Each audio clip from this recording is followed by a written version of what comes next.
നമസ്കാരം. Tirurangadi today news അപ്ഡേറ്റ്സിലേക്ക് സ്വാഗതം. പതിറ്റാണ്ടുകളായി ചെമ്മാട് പട്ടണത്തിൽ സ്വർണ്ണ വ്യാപാര രംഗത്ത് വിശ്വാസം കാത്തുസൂക്ഷിച്ച് പുതിയ കാലത്തിന്റെ പരിഷ്കാര പ്രൗഢിയോടെ സ്വർണ്ണ തിളക്കത്തിൽ Amiya golden diamonds, bypass road, Chemmad. Chemmad രാത്രി വീട്ടിലേക്ക് നടന്നു പോകുമ്പോൾ ഇരുട്ടിന്റെ മറവിൽ ഒരു സംഘം മാരകായുധങ്ങൾ ഉപയോഗിച്ച് ആക്രമിച്ചതായി പരാതി. ചെമ്മാട് മാനിപ്പാടം സ്വദേശി മുത്തോടത്ത വീട്ടിൽ കരിപ്പറമ്പത്ത് സെയ്തർവിയെയാണ് ആക്രമിച്ചത്. അടുത്ത വീട്ടിലേക്ക് ഓടിക്കയറി വാതിലടച്ചാണ് ഇയാൾ രക്ഷപ്പെട്ടത്.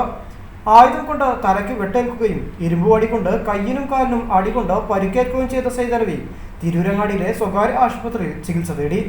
അതേസമയം പോലീസ് പരാതി സ്വീകരിക്കുന്നില്ലെന്നും ആദ്യം ചികിത്സയ്ക്കെത്തിയ ആശുപത്രിയിൽ ചികിത്സ നൽകാൻ തയ്യാറായില്ലെന്നും സെയ്തലവി ആരോപിച്ചു. കഴിഞ്ഞ ദിവസം രാത്രി 10 മണിക്ക് ചെമ്മാട് ദർശന തിയേറ്റർ റോഡിൽ വെച്ചാണ് സംഭവം. റോഡിലൂടെ വീട്ടിലേക്ക് നടന്നു പോകുമ്പോൾ വീടിനടുത്തുള്ള ഇടവഴിയിൽ വെച്ചാണ് ആക്രമിച്ചത്. 11 വരുന്ന സംഘം പതിയിരുന്ന് ആക്രമിക്കുകയായിരുന്നുവെന്ന് സെയ്തലവി പറഞ്ഞു. രാത്രി നിസ്കാരം കഴിഞ്ഞ് ഭക്ഷണം കഴിക്കുന്നതിനായി വീട്ടിലേക്ക് പോകുമ്പോഴായിരുന്നു ആക്രമണം.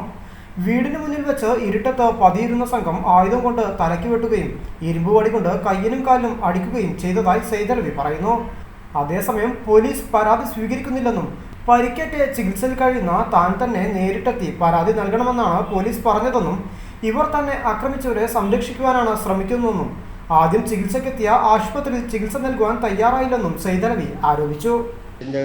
ഞാൻ നിസ്കാരം കഴിഞ്ഞാണ്ട് ഭക്ഷണം വീട്ടിൽ പോകുന്ന സമയത്ത് അവിടെ വീടിൻ്റെ മുന്നിൽ വെച്ചാണ്. ആ വീട്ടിൽ കയറി വെച്ചിട്ട് പോലെ ഗേറ്റ് ലോക്ക് ചെയ്തുകൊണ്ട് ഇവിടെ ഇറ്റത്തെ ആളുകൾ റെഡി ചെയ്ത് നിൽക്കണം. അതിലാണ് അടി. അപ്പോൾ എനിക്ക് വധശിക്ഷയ്ക്ക് കേസെടുക്കഴിഞ്ഞാൽ എനിക്ക് നീച്ച് നടക്കാൻ വയ്യ. അപാരപ്പെട്ടാണ് തലക്ക് 3 കുടുങ്ങിയിട്ടുണ്ട്. അപാരം ഇത് കൈ കൊണ്ടടിച്ച് സോളറിന് അടിച്ചിട്ടുണ്ട്. അപ്പോൾ ആശുപത്രി ഇങ്ങനെ സംഭവിച്ചെന്ന് പറഞ്ഞിരിക്കണം. പക്ഷേ ഞാൻ ഈ മുറി കണ്ടപ്പോഴാണ് എനിക്ക് വെട്ടാന്ന് മനസ്സിലായി. ഞാൻ അവിടെ അടിയാണെന്ന് കണക്കൂട്ടിയാണ്ടാണ് ഗവൺമെൻറ് ഹോസ്പിറ്റലിൽ പറഞ്ഞത്. ഓല് അവിടെ അഡ്മിറ്റ് എടുക്കണ്ടേ, എത്രയും സീരിയസ് കേസ്. അപ്പോൾ ഓല് പൈസ കൊടുത്തതാണ്. അയാൾ അഡ്മിറ്റ് എടുക്കാൻ കേസ് സ്ട്രോങ് പറയല്ലോ.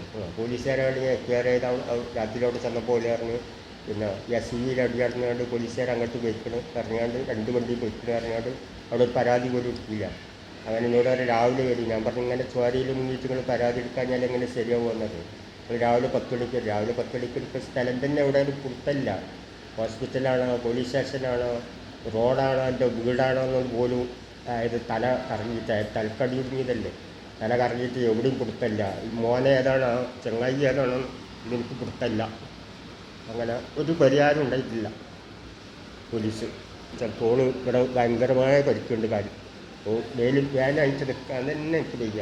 ഇരിക്കാനോ നടത്താനോ എന്നിട്ട് പോലീസ് പറയണത് പിന്നെ എന്താ പറഞ്ഞത് ഇവിടുന്ന് ഡിസ്ചാർജ് ചെയ്യലാണ്ട് അങ്ങനെ ചെല്ലാൻ ചെയ്യുക.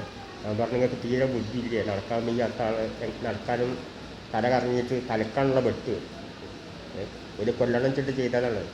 ഒരൊക്കെ പിടിച്ച് അറസ്റ്റ് ചെയ്യണം. അതായത് വധശിക്ഷയ്ക്ക് കേസ് എടുക്കണം. അതായത് സീരിയസ് ആണ്. 3 വെട്ട് തലക്കുണ്ട്. പിന്നെ ഒരു കാലിന് വെട്ടിയതാണ്. കാലിന് ഞാൻ ചാടിയപ്പോൾ മിസ്സായതാണ്. കാലിന് പിന്നെ പുറത്ത് കയ്യിൻ്റെ സോളറിന് ഭയങ്കര അടിയുണ്ട്. പിന്നെ കയ്യിൻ്റെ ഇവിടെ ഇവിടെ അത്ര വീതിയായിരുന്നു. പോലും മരുന്ന് വെച്ചിട്ട് കുറച്ച് ആക്കായതാണ്. പിന്നെ പുറത്ത് 2 അടിയുണ്ട്. വെട്ടിൻ്റെ പുറത്ത് ഒരു അകത്ത് കയറുകളിലേക്ക് പിന്നെ ഗേറ്റ് വിട്ടിട്ടിരിക്കുകയാണ്. പിന്നെ ഗേറ്റിൻ്റെ അവിടെ ഈ വെട്ട് കഴിഞ്ഞതിന് ശേഷം മുളകും പൊടി വാരി ഇറങ്ങിക്കണം. അപ്പോൾ റോഡുമ്പോൾ തന്നെ അവിടെ മുളകും പൊടിയൊക്കെ കാണുന്നുണ്ട്. അപ്പോൾ ഒരു വധശിക്ഷ ആദ്യമേ കൊല്ലാനുള്ള ശ്രമം നടത്തിയതാണ്. പോലീസ് കേസ് എടുക്കണില്ല. ആശുപത്രിയിൽ ഇത്രയും ഡേഞ്ചർ കേസ് എന്നിട്ട് ആശുപത്രിക്കാർ പിന്നെ അഡ്മിറ്റ് പോലും ചെയ്തില്ല. പിന്നീട് ഇവിടെ പോലും ആണല്ലോ ഇത്രയും വലിയ സീരിയസ് ആയത്. തല കറങ്ങുന്ന പറഞ്ഞപ്പോൾ എന്നോട് പറഞ്ഞത് കോഴിക്കോട് പോയിട്ട് പിന്നെ ജനാർദ്ദൻ ഡോക്ടറെ പേരിപ്പോൾ എനിക്ക് കിട്ടണില്ല. അവിടെ പോയിട്ട് പിന്നെ സ്കാനിങ് ചെയ്യണം എന്ന് പറഞ്ഞത്. ഇവിടെ അഡ്മിറ്റ് പോലും ചെയ്യില്ല. അത്രയും ചോരയിൽ മുങ്ങി ഡേഞ്ചർ കേസ് എന്നിട്ട്. അപ്പോൾ ഇതെല്ലാം കൂടി പോലെ ആദ്യം ആസൂത്രണം ചെയ്ത് വെച്ച പരിപാടിയാണ്.